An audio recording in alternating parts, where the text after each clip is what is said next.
എല്ലാവർക്കും നമസ്കാരം. ഞാൻ സരിതാ മഹേശ്വരൻ. ഇന്ന് ശ്രീമദ് വാൽമീകി രാമായണത്തിലെ രണ്ടാമത്തെ സർഗത്തിലെ 19 മുതൽ 23 വരെയുള്ള ശ്ലോകങ്ങളാണ് നമ്മൾ പഠിക്കാൻ പോണത്.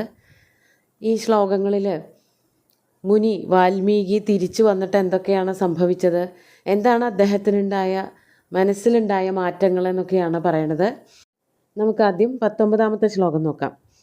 ശിഷ്യസ്തു തസ്യ ബ്രുവതോ മുനേർവാക്യമനുത്തമം പ്രതിജഗ്രാഹ സന്തുഷ്ടസ്തസ്യ തുഷ്ടോ ഭവൻ മുനി. അദ്ദേഹത്തിൻ്റെ കൂടെ, വാൽമീകിയുടെ കൂടെ ശിഷ്യനുണ്ടായിരുന്നു ഭരദ്വാജൻ എന്ന് പറഞ്ഞല്ലോ. ആ ഭരദ്വാജൻ എന്താ ചെയ്തത്? വളരെ മിടുക്കനായിട്ടുള്ളൊരു ശിഷ്യനാണ് അദ്ദേഹം. ഈ മുനി ചൊല്ലിയ ശ്ലോകം കേട്ട് അത് അപ്പം തന്നെ അങ്ങോട്ട് പഠിച്ചു. അതാണ് ഇവിടെ പറയണത്. തസ്യ ബ്രുവതോ മുനേഹേ അനുത്തമം വാക്യം ശിഷ്യത്തു. ആ ശിഷ്യനാകട്ടെ കേട്ടുകൊണ്ടിരിക്കുന്ന ഈ സംഭവങ്ങളൊക്കെ കാണുകയും കേൾക്കുകയും ഒക്കെ ചെയ്യുന്ന ആളാണ് ശിഷ്യൻ ഭരദ്വാജൻ. ആ ശിഷ്യനാകട്ടെ തസ്യ ബ്രുവതോ മുനേഹേ, തമസാ നദിയുടെ തീരത്ത് നിന്ന് ഇത്തരത്തിലൊക്കെ വാക്യങ്ങൾ പറയുന്ന അത് മുഴുവൻ കണ്ടതാണ്, കേട്ടതുമാണ്. അതാണ് പറയണത്. തസ്യ ബ്രുവതോ മുനേഹേ, ഇപ്രകാരം പറയുന്ന മുനിയുടെ അനുത്തമം വാക്യം, അനുത്തമമായിട്ടുള്ള വാക്യം. ആ മുനി ഇതുവരെ ഇങ്ങനെ ഒരു വാക്യം പറഞ്ഞു കേട്ടിട്ടില്ല. സ്വന്തമായിട്ട് സൃഷ്ടിച്ച് ഒരു പ്രത്യേക വികാരത്തെ അടിസ്ഥാനമാക്കി രചിച്ച 2 വരികളാണത്. അങ്ങനെ ഒരു വാക്യം ഇതുവരെ ആ ശിഷ്യൻ കേട്ടിട്ടില്ല എന്നുള്ളത് കൊണ്ട് അത് അനുത്തമമായിട്ടുള്ള വാക്കുകളാണ് എന്ന് മനസ്സിലാക്കി. അനുത്തമം എന്നുള്ള വാക്കുകൊണ്ട് ഉത്തമത്തിൻ്റെ വിപരീതമല്ല അനുത്തമം. ഉത്തമത്തിനേക്കാൾ കേമമായിട്ടുള്ളത് നിസ്തുലം എന്നൊക്കെ പറയാം. ഉപമിക്കാൻ പറ്റാത്തതായ, ഉത്തമത്തിനേക്കാളും ശ്രേഷ്ഠമായിട്ടുള്ള, അനുത്തമമായിട്ടുള്ള ആ വാക്യങ്ങൾ മുനിയുടെ നാവിൽ നിന്ന് വീഴുന്നത് കേട്ടിട്ട് ശിഷ്യൻ എന്ത് ചെയ്തു?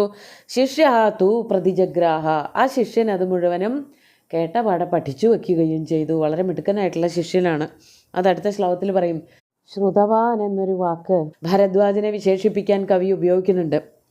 അങ്ങനെ അത് കേട്ട് പഠിച്ചു. അതറിഞ്ഞപ്പോൾ മുനിക്ക് എന്താണ് സംഭവിച്ചത്?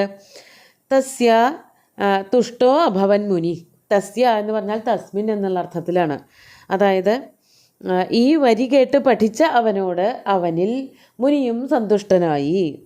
അത് പഠിച്ചുല്ലോ, ഇത്ര വേഗം തന്നെ അത് ഹൃദിസ്ഥമാക്കി എന്നുള്ളതിൽ വാൽമീകി മുനിക്ക് ശിഷ്യനോട് പ്രത്യേകം വാത്സല്യമുണ്ടായി. തുഷ്ടഃ മുനിഃ തസ്യ സന്തുഷ്ടഃ അഭവൻ, അങ്ങനെയാണ് അത് പറയേണ്ടത്.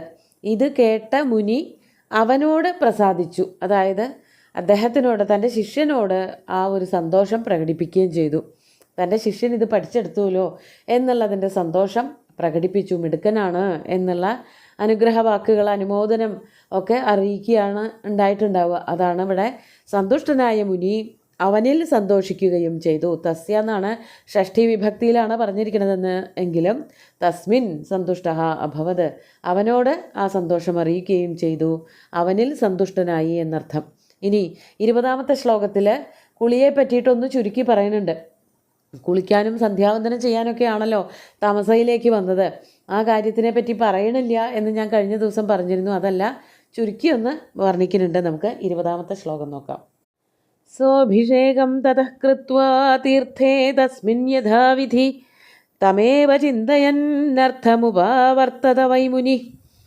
സഹ എന്ന് പറഞ്ഞാൽ ആ വാൽമീകി മഹർഷി, തതഃ അതിനുശേഷം, അതായത് ഇങ്ങനെയുള്ള ആ ഒരു സംഭവമൊക്കെ ഉണ്ടായി. ഭരദ്വാജൻ അത് പഠിച്ചു എന്നറിഞ്ഞു, ഭരദ്വാജനെ അഭിനന്ദിച്ചു. അതിനുശേഷം തസ്മിൻ തീർത്ഥേ യഥാവിധി അഭിഷേകം കൃത്വാ, തസ്മിൻ തീർത്ഥേ, ആ തീർത്ഥത്തിൽ, തമസാ നദിയിൽ, ഏറ്റവും ശുദ്ധമായിട്ടുള്ള വെള്ളം വഹിക്കുന്ന ആ തമസാ നദിയിൽ, യഥാവിധി എന്ന വാക്ക് അവിടെ പറഞ്ഞിരിക്കുന്നത് മുനിമാരുടെ കുളി എങ്ങനെ വേണം, കുളിച്ച് ഊത്ത് എന്നാണ് പറയുക. കുളി കഴിഞ്ഞിട്ടാണ് സന്ധ്യാവന്തനം ചെയ്യുക. അങ്ങനെയാണ് ബ്രാഹ്മണരുടെ നിഷ്ഠ. അതുപോലെ തന്നെ ആയിരിക്കണം വിധിപ്രകാരം കുളി കഴിഞ്ഞ് സന്ധ്യാവന്തനം ചെയ്തിട്ട് ഒക്കെ തിരിച്ചു പോരുകയാണ്. അതാണ് തതഃ കൃത്വാ തീർത്ഥേ തസ്മിൻ യഥാവിധി. എന്നിട്ട് തിരിച്ചു വരുമ്പോൾ എന്താ ഉണ്ടായത്? തമേവ ചിന്തയന്നർത്ഥം ഉപാവർത്തത വൈ മുനി. മുനി തമേവ ചിന്തയൻ, തമേവ അർത്ഥം ചിന്തയൻ. ആ മുനിയാകട്ടെ ഇതൊക്കെ ചെയ്യണുണ്ടെങ്കിലും ഇതൊക്കെ ഒരു യാന്ത്രികമായിട്ടായിരിക്കണം ചെയ്തിട്ടുണ്ടാവുക. മനസ്സെപ്പോഴും ആ വരികളിലും ആ സംഭവത്തിലും ഉടക്കി നിന്നു. അതാണ് തം ഏവ അർത്ഥം ചിന്തയൻ. ആ അർത്ഥത്തെ തന്നെ ചിന്തിച്ചുകൊണ്ട്, അർത്ഥം എന്നുള്ളത് കൊണ്ട് ആ വിഷയം, ആ സംഭവം എന്നൊക്കെ അർത്ഥം, അതിനെപ്പറ്റി ചിന്തിച്ചുകൊണ്ട് ആവർത്തിച്ച് ഓർത്തുകൊണ്ട് സമുനി ഉപാവർത്തത, ആ മുനി മഹർഷി വാൽമീകി ആശ്രമത്തിലേക്ക് തിരിച്ചെത്തി എന്നർത്ഥം. എന്നിട്ടോ അപ്പോൾ ഭരദ്വാജൻ എന്താ ചെയ്തത്? ഭരദ്വാജനും കൂടെ പോന്നു. അതാണ് 21ാമത്തെ ശ്ലോകത്തിൽ പറയുന്നത്. ഭരദ്വാജസ്തത ശിഷ്യോ വിനീതശ്രുതവാൻ ഗുരോ കലശം പൂർണ്ണമാദായ പൃഷ്ഠതോനുജഗാമഹ. എന്താണ് ഗുരു പറയണത്, എന്താണ് നിർദ്ദേശിച്ചിട്ടുള്ളത് ഗുരു, അതൊക്കെ ചെയ്യുക, അതൊക്കെ പ്രവൃത്തി തലത്തിൽ കൊണ്ടുവരിക എന്നുള്ളതാണ് ശിഷ്യന്മാരുടെ കടമ. അതുതന്നെയാണ് ഭരദ്വാജനും ചെയ്തത്. തതഹ, അപ്പോൾ ഗുരു മുമ്പേ നടന്നു, കുളി കഴിഞ്ഞു, സന്ധ്യാവന്ദനം കഴിഞ്ഞു, ഗുരു നടന്നു, പിന്നാലെ ഭരദ്വാജനും പോയി. എങ്ങനെ? തത ഗുരോഹോ വിനീത ശിഷ്യ ശ്രുതവാൻ ഭരദ്വാജ. ഗുരുവിൻ്റെ വിനീതനായ, നല്ല അറിവുള്ള, ശ്രുതവാൻ എന്നുള്ളതിന് നല്ല അറിവുള്ള, വിവേകമുള്ള, വേദങ്ങളൊക്കെ നന്നായി പഠിച്ചിട്ടുള്ള എന്നുള്ള അർത്ഥമൊക്കെ പറയാം ആ ശിഷ്യൻ. അതാണ് ആദ്യമേ പറഞ്ഞത്, കഴിഞ്ഞ ശ്ലോകത്തിൻ്റെ കൂട്ടത്തിൽ പറഞ്ഞത് അതാണ്.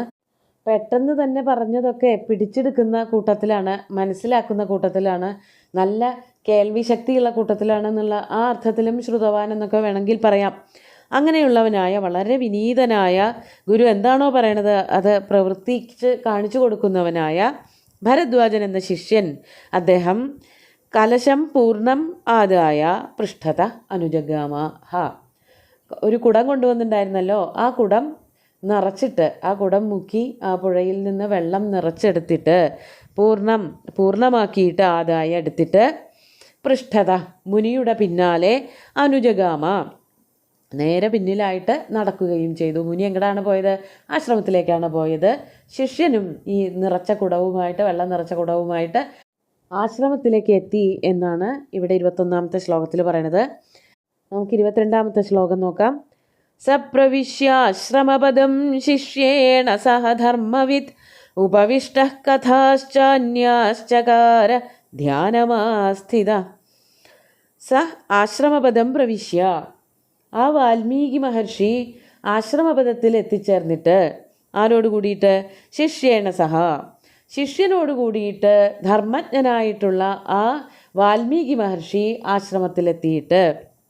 സ ധർമ്മവിത്ത്, അതെന്താണ് എടുത്തു പറയുന്നത്? ധർമ്മത്തെക്കുറിച്ച് ആലോചിക്കുകയാണ്. അവിടെ കാട്ടാളൻ ചെയ്തൊരു പ്രവൃത്തി ധാർമ്മികമല്ലായിരുന്നു എന്നുള്ളതിനെ പറ്റി പിന്നെയും ചിന്തിച്ചുകൊണ്ട്, ധർമ്മത്തെപ്പറ്റി അറിയുന്നവനായ ആ മഹർഷി വര്യൻ ഒന്നുകൂടി അതിനെപ്പറ്റി ആലോചിച്ചുകൊണ്ട് ശിഷ്യേണ സഹ, ഭരദ്വാജനോട് കൂടിയിട്ട് ആശ്രമപദം പ്രവിശ്യ, ആശ്രമത്തിൽ എത്തിച്ചേർന്നു. എന്നിട്ടോ ഉപവിഷ്ട, അവിടെ പഠിപ്പിക്കുക, അതാണ് പ്രധാനമായിട്ടുള്ള കർത്തവ്യം. ശിഷ്യന്മാർ ധാരാളമുണ്ട്, ആ ശിഷ്യന്മാരെ പഠിപ്പിച്ചുകൊണ്ടിരിക്കുകയാണ് വാൽമീകി ചെയ്തുകൊണ്ടിരിക്കുന്നത്. അതിനായിട്ട് അവിടെ പദ്മാസനത്തിലോ അങ്ങനെയൊക്കെ ഇരിക്കുകയാണ്, അതാണ് ഉപാവിഷ്ട. അവിടെ ഇരുന്നിട്ട് അന്യാഹ കഥാഹ, മറ്റുള്ള പല കഥകളും ആലോചിക്കുകയും പറയുകയൊക്കെ ചെയ്തു. അതോടൊപ്പം തന്നെ അതാണ് അന്യാഹ കഥാഹ ചകാര ധ്യാനമാസ്ഥിത, ധ്യാനം ചെയ്യുകയും ചെയ്തു, ധ്യാനിക്കുകയും ചെയ്തു എന്നർത്ഥം. അതായത് കഥകൾ പലതുമൊക്കെ പറയണതിൻ്റെ ഒപ്പം തന്നെ ഈ ഒരു സംഭവത്തെ പറ്റി ധ്യാനിക്കുകയും ചെയ്തു. അങ്ങനെ ധ്യാനിച്ചു കൊണ്ടിരിക്കുമ്പോൾ വാൽമീകി മഹർഷിയെ കാണാൻ വേണ്ടിയിട്ട് ഒരാൾ അവിടെ വരികയാണ്. അതാണ് 23ാമത്തെ ശ്ലോകത്തിൽ പറയണത്. അതും കൂടി പറയാം. ആജഗാമ തതോ ബ്രഹ്മാലോകകർത്താ സ്വയം പ്രഭു ചതുർമുഖോ മഹാതേജ ദ്രഷ്ടും തം മുനിപുംഗവം.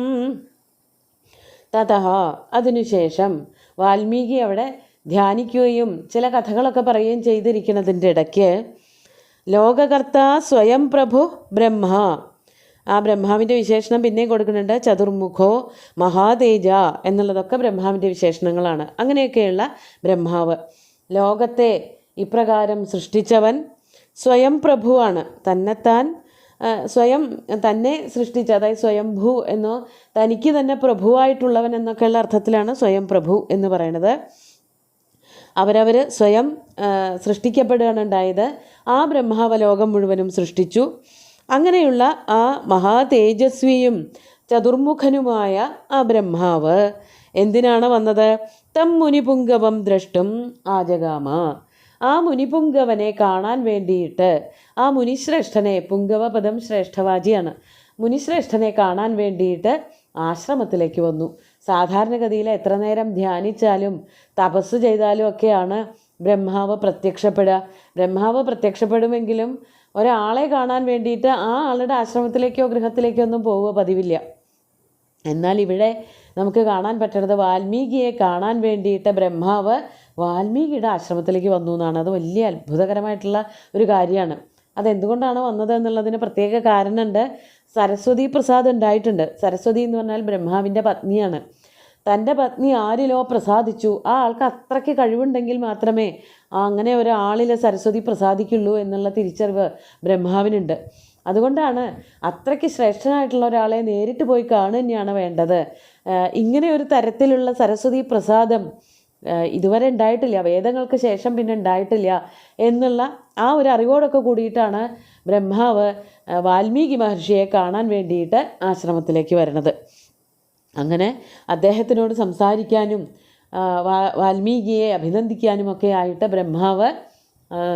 ബ്രഹ്മാവിൻ്റെ ലോകത്ത് നിന്ന്, സത്യലോകത്ത് നിന്ന് ഭൂമിയിലേക്ക് വാൽമീകിയുടെ ആശ്രമത്തിലേക്ക് വന്നു എന്നാണ് പറയണത്. മഹാതേജസ്വിയും ചതുർമുഖനും സ്വയം പ്രഭുവും ലോകത്തിൻ്റെ തന്നെ സൃഷ്ടാവുമായിട്ടുള്ള ആ ബ്രഹ്മാവ് തം മുനിപുങ്കവം ദ്രഷ്ടും ആജഗാമ, ആശ്രമത്തിലേക്ക് വന്നു എന്ന് പറഞ്ഞിട്ടാണ് ഈ ഒരു സന്ദർഭം നിർത്തുന്നത്. ബാക്കി സംഭാഷണങ്ങൾ അടുത്ത ശ്ലോകത്തിലാണ് തുടങ്ങുന്നത്. അത് അടുത്ത ദിവസം നോക്കാം. ഇന്നത്തെ ശ്ലോകങ്ങൾ ഒന്നുകൂടി ചൊല്ലി നോക്കാം. ശിഷ്യസ്തു തസ്യ ബ്രുവതോ മുനേർവാക്യമനുത്തമം പ്രതിജഗ്രാഹ സന്തുഷ്ടസ്തസ്യ തുഷ്ടോ ഭവൻ മുനി സോഭിഷേകം തതഃ കൃത്വാ തീർത്ഥേ തസ്മിൻ യഥാവിധി തമേവ ചിന്തയന്നർത്ഥമുപവർത്തത വൈ മുനി ഭരദ്വാജസ്തതഃ ശിഷ്യോ വിനീതശ്രുതവാൻ ഗുരോഃ കലശം പൂർണ്ണമാദായ പൃഷ്ഠതോനുജഗാമഃ സപ്രവിശ്യാശ്രമപദം ശിഷ്യേണ സഹ ധർമ്മവിദ് ഉപവിഷ്ടഃ കഥാശ്ചാന്യാശ്ചകാരധ്യാനമാസ്ഥിത ആജഗാമ തതോ ബ്രഹ്മാലോകകർത്താ സ്വയം പ്രഭു ചതുർമുഖോ മഹാതേജാ ദ്രഷ്ടും തം മുനിപുങ്കവം. ഈ സുന്ദരമായിട്ടുള്ള ശ്ലോകങ്ങൾ ഭഗവാൻ ശ്രീരാമചന്ദ്രൻ്റെ കാൽക്കൽ അർപ്പിച്ചുകൊണ്ട് ഗുരുവായൂരപ്പനെ സാഷ്ടാംഗം നമസ്കരിച്ചുകൊണ്ട് എല്ലാവർക്കും ശുഭദിനം നേർന്നു നിർത്തട്ടെ. നന്ദി.